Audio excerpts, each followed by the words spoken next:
You gave them kindness. Not because you were naive, but because you believed that maybe, just maybe, they'd understand your silence.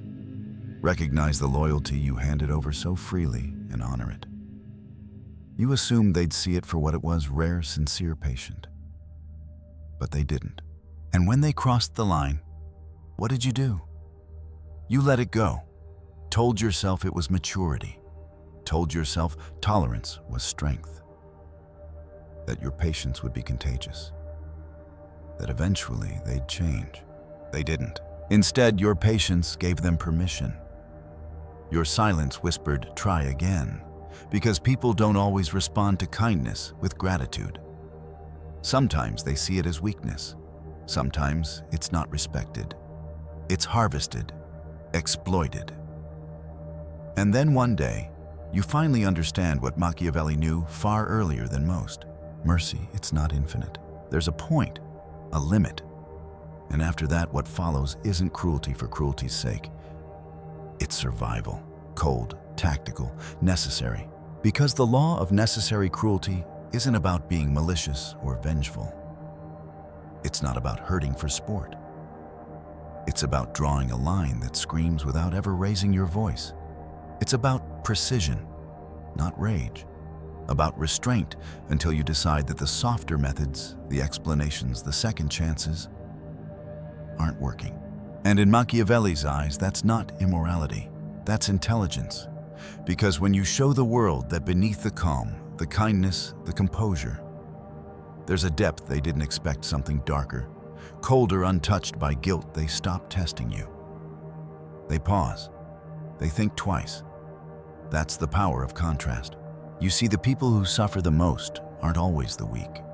More often, they're the ones who cared the most, who tried the longest, who believed that if they just stayed good, stayed grounded, things would work out. Kindness like that assumes the world operates on the same frequency, that others care about fairness, that they hesitate before hurting someone who trusts them. But Machiavelli's world isn't built on empathy. It runs on leverage, on dominance, on perception. In that world, kindness doesn't just go unnoticed, it becomes irrelevant. So what happens when kindness fails, when they don't hear your silence as calm, but as surrender? You stop hoping, you stop explaining. You stop handing people rope because all they ever do is tighten it around your own neck. Instead, you get sharper, quieter, colder. You begin using cruelty not as impulse, but as a tool. That's Machiavelli's core, his law. A ruler who indulges mercy too long invites chaos, but one who acts quickly, decisively when the line is crossed, prevents far worse from spreading. Cruelty, when done right, isn't just control. It's containment. It's how you reset the balance, how you shut down the ones who saw your silence as softness, who thought your patience meant permission. And the first principle of that law, you don't justify the shift, you enforce it. Watch how power changes in relationships. The one who forgives over and over becomes the one people stop listening to. The one who tolerates every slight becomes background noise. The leader who refuses to punish becomes the leader no one fears losing. People don't respect endless leniency. They respect restraint that holds the capacity for consequence, because not every slight deserves fire. But the ones that do should be met with something so cold, so calculated that it leaves them stunned, speechless, unsure how far you're willing to go. Machiavelli said it best. If you must harm someone, do it in such a way that you need not fear their revenge. It's not about poking. It's not about sending warnings. It's about certainty. If you choose to abandon kindness, don't waver. Don't toggle back and forth. Become the consequence, the one they never imagined you could be. And how does it start? It starts with silence, but a different kind. The kind that doesn't hope they'll notice. The kind that lets them wonder if you even care. And by the time they realize you've withdrawn, that you're no longer in the same game, it's already over. You've already won. This isn't heartlessness, it's precision. Because cruelty has rules. And Machiavelli's rule is simple: don't lash out for attention. Make a statement for impact. Because in every crowd, there's someone watching, someone learning. And if someone crosses you publicly and you say nothing, you've taught everyone something dangerous. That your boundaries don't matter. That your respect is negotiable. But if you answer not with volume, not with a scene, but with a change in tone, so chilling, so absolute, it shifts the energy of the room. They'll remember. Maybe they won't like you, but they'll know exactly what just happened. They'll remember who you are now, the one who was kind until they weren't. That's the real difference. Cruelty from insecurity is loud. It flails. It needs to be seen. But cruelty from patience, from precision that hits different. It doesn't just correct behavior. It rewrites memory. It leaves a mark deeper than any conversation ever could. It says, this is what happens when you mistake my grace for weakness. Machiavelli never promoted cruelty for the thrill of it. He saw it as restoration. You don't destroy people, you destroy the dynamic that made you shrink, that made you question your own worth. You gave kindness. They didn't understand. Now they'll understand this. Because in a world that pushes your limits every single day, there comes a moment when kindness is no longer just ineffective. It's dangerous. And when that day comes, there's only one option left. Use the law of necessary cruelty. Make sure they never forget it. It usually begins with something small, a slight, a comment passed off as a joke, a favor forgotten one too many times. And you think, let it go, be the bigger person.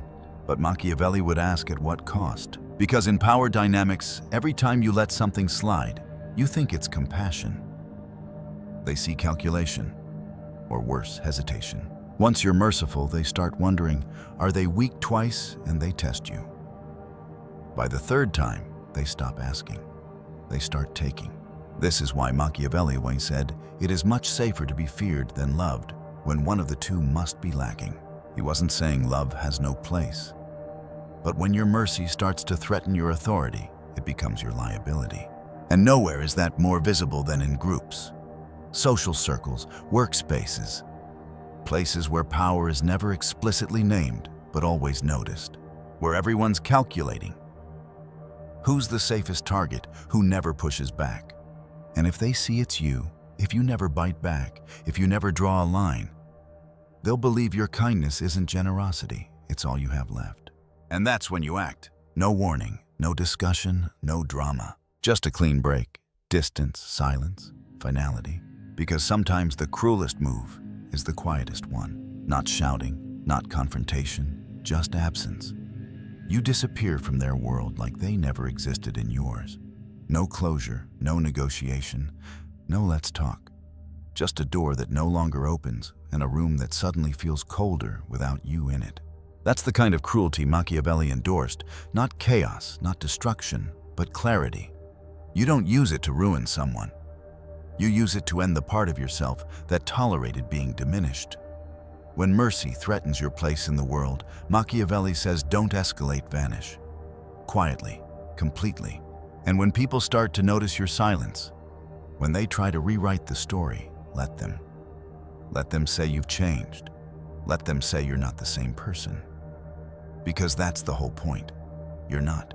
And when your silence invites disrespect, it's rarely loud. It's slow, gradual. 100 small cuts. The way they interrupt. The way they roll their eyes when you speak. The way your ideas are treated like background noise. You shrug it off. You say, they don't mean it like that. But Machiavelli would say, your silence is their permission. Because people don't respond to your intentions. They respond to your image. An image is everything. You may not be weak, but if you seem tolerant of being mocked, of being dismissed, that's all they need to start adjusting their behavior around you. That's when silence goes from noble to dangerous. So, what's the Machiavellian answer? You don't explode. You don't confront. You change the atmosphere. You become distant. Your replies get shorter. You stop laughing at their jokes. You stop playing into the comfort they took for granted. Your energy shifts not as an attack, but as a withdrawal. They start to panic. That's the silent cruelty.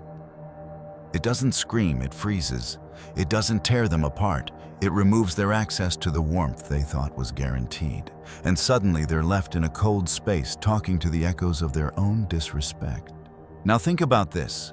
When one sharp consequence prevents 1,000 humiliations, is it really cruel or is it efficient? Most people get this part wrong. They think being the bigger person means absorbing insult after insult, bottling it up until they eventually explode. But that's not strategy. That's delayed chaos. Machiavelli said it clearly: injuries must be inflicted all at once. Why? Because repeated forgiveness doesn't build respect, it builds patterns. And patterns are easy to exploit. You teach people what to expect, and if what they expect is that you'll always come back, always let it slide, then why would they ever change? But one sharp correction, one moment where you make it clear the cost of hurting you is far greater than they expected, that changes everything. Suddenly the memory of that pain outweighs the benefit of crossing the line. And no one forgets pain tied to loss. Not just the loss of you, but the loss of what they assumed would never leave. Machiavelli's cruelty wasn't about fire. It was about memory. It wasn't revenge. It was prevention. Because a sudden cold consequence has a way of etching itself into someone's mind. They don't remember your explanations. They remember how quickly the air shifted. They remember what they lost. And that loss, it teaches more than any lecture ever could. Because it's not your pain that teaches them, it's their discomfort. You don't need to make them cry. You don't need to make them apologize. All you need is one moment where they realize they can't reach you anymore, not in the same way. That's the difference. Real cruelty doesn't bleed, it scars. Because if they feel it in their status, their confidence, their sense of power, then they'll never forget. They'll hesitate before testing you again. Not because they're afraid of you, but because they're afraid of themselves in your absence. And when you finally choose to act, don't make it emotional. Machiavelli warned that cruelty must never look like rage. If it looks like a tantrum, you've lost. You've handed them control, and control is everything. Your cruelty must feel like a performance. Calculated, restrained, clean. You don't scream, you don't explain, you simply shift. People expect speeches. They expect explanations. They expect closure. So you deny them all of it. You sever not with anger, but with a change so quiet it haunts them. You stop laughing. You stop initiating. Your replies lose their warmth. Your presence loses its softness. And when they finally ask what's wrong, you say nothing. That's the coldest sentence Machiavelli would ever teach. Nothing. Because that ambiguity, it gnaws at people. It forces them to rewind the tape, to dissect every moment, to look for clues in their own behavior. And you don't have to lift a finger. You don't argue. You don't justify. You don't post vague messages for them to read between the lines. You let the silence do the work, because no one punishes like a mind left to wander. Let their guilt talk louder than you ever could. Let them sit in the silence and create their own chaos. That's how cruelty works when it's done right. It also echoes through reputation. You don't pay the price they do. One of the biggest fears when using cruelty is, what if I look like the villain? But Machiavelli had the answer. Let them speak. Let them spin the story. Say nothing. Because the more they try to explain why you cut them off, the more they reveal how much they needed you. Your calm becomes your defense. Their noise becomes the proof of their guilt. And when people ask what happened, you say the most Machiavellian thing of all. Nothing really. I just moved differently. No defense, no smear campaign, no need to attack their character. Because in the silence, they'll destroy their own. This is the separation between revenge and necessary cruelty. Revenge is emotional. It wants recognition. It wants validation. Cruelty. Machiavellian cruelty is unforgettable because it's quiet. It lingers. It says, I was kind. You chose something else. Now live with it. And once you commit, you don't look back. Machiavelli warned that those who forgive too quickly, who second-guess their own actions, undo the power of their consequence. If you punish someone and then check if they noticed you've already lost. If you go silent and secretly hope they come back, it wasn't cruelty, it was theater. And they'll see through it. Because true cruelty doesn't waver. It doesn't ask if it went too far. It doesn't seek approval from the same people who failed to protect you. True cruelty stands still, still like a closed gate that never creaks open again. Still like a storm that passed but left nothing the same. Still like a new version of you rising from the ashes, not softer but sharper. That's the essence. Not destruction, transformation. After cruelty comes rebirth. That's something most people never understand. They think the aftermath is about patching things up, smiling again, easing the tension. They want to prove, even after all, that they're still the same person, just a little colder, a little wiser. But Machiavelli would shake his head. He'd tell you if you let people think you've returned to who you used to be, they'll return to who they were too. And that means the cruelty, the cold, clean break it, wasn't real. It was just a phase. So if you've decided to use it, let it be permanent. You don't go back to the old dynamic. You don't offer that same warmth again. You build something new, something unfamiliar.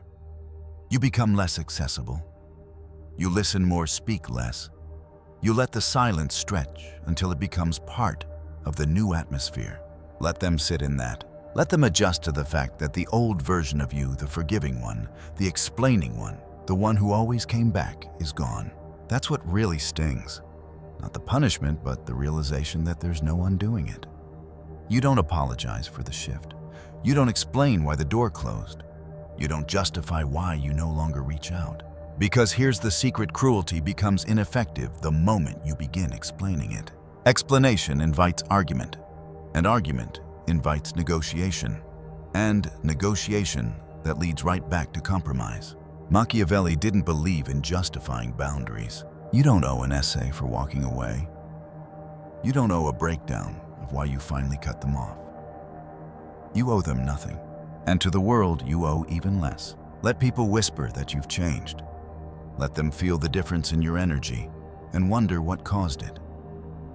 But never give them the answer. Never make your evolution a group discussion. Machiavelli knew this. He who causes another to become powerful ruins himself. If someone took your kindness and used it against you, they don't get to enjoy a version of you that's still warm, still soft, still accessible. You have every right to evolve into someone colder, someone more distant, someone they no longer recognize. That's not cruelty, that's consequence. And what truly separates Machiavellian cruelty from emotional outbursts is this finality. It's not about scaring someone with rage.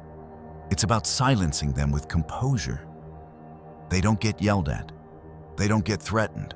They get erased. And that kind of erasure, that kind of stillness, is louder than anything you could ever say.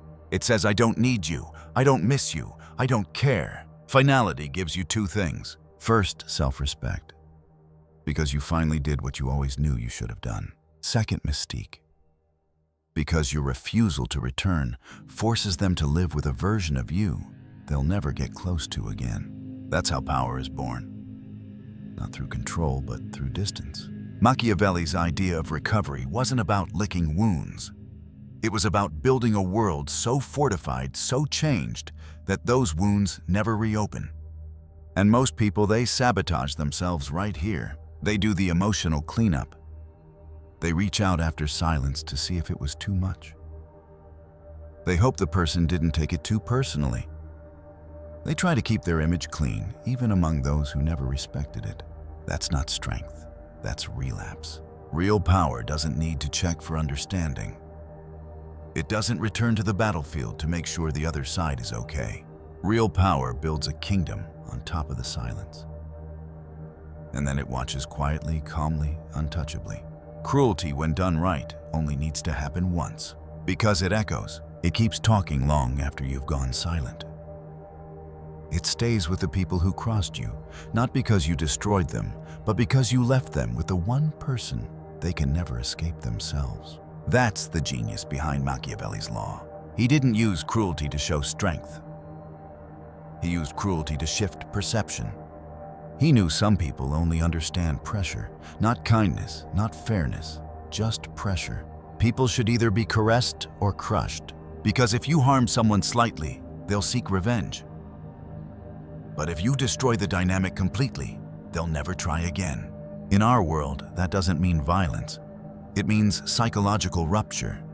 It means your absence becomes a mirror so sharp they can't look directly into it. You didn't give them a speech. You didn't announce your departure. You didn't explain what the final straw was. You just shifted, and that's what wrecks them. Now they're left spinning. What did I do? Was it me? Can I fix this? But they'll never be sure, because you didn't give them that luxury.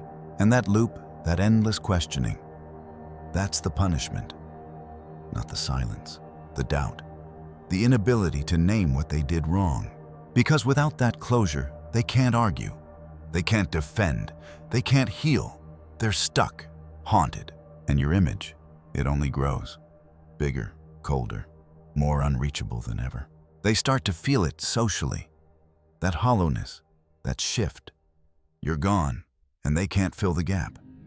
Not with company, not with distraction, because you weren't just a person, you were gravity. And now that gravity is gone, they feel the absence in the way people look at them, in how the atmosphere shifts, in how things just feel different. That's not a tantrum, that's legacy. And then there's the fear of replacement. That's when it hits hardest. Cruelty forces them to imagine someone else now getting the version of you they took for granted. That someone new gets the kindness, the loyalty, the softness, and this time, it's protected, redirected, out of their reach. And that isn't just painful, it's humiliating. That's the sharpest blade. Not revenge, not confrontation, detachment. You're not doing this to hurt them. You're protecting what's left of you. Because now, you see them clearly. And that clarity, it doesn't scream, it cuts. You don't remind them. You don't drop hints. You don't post cryptic things hoping they notice. You let the silence do the work. Because in that silence, their memory becomes the narrator. Their own mind becomes the voice that keeps replaying what they did. The missed signs, the dismissed warnings, the kindness they thought would always be there. And that voice, that's the real punishment. Machiavelli knew that cruelty isn't about satisfaction, it's about impact. It's not about making them cry. It's about becoming unforgettable. The kind of unforgettable that whispers through every new interaction they have, every time they remember what they lost. Because the world doesn't respect people who get angry. It respects people who never give second chances because they've already shown what happens when you waste the first.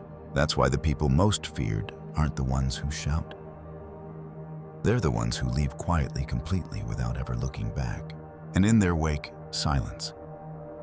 A silence so complete, so deep, it hums like a warning.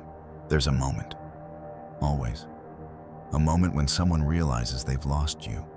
Not your affection, not your attention, but the version of you that still would have forgiven them. And it's not a dramatic realization.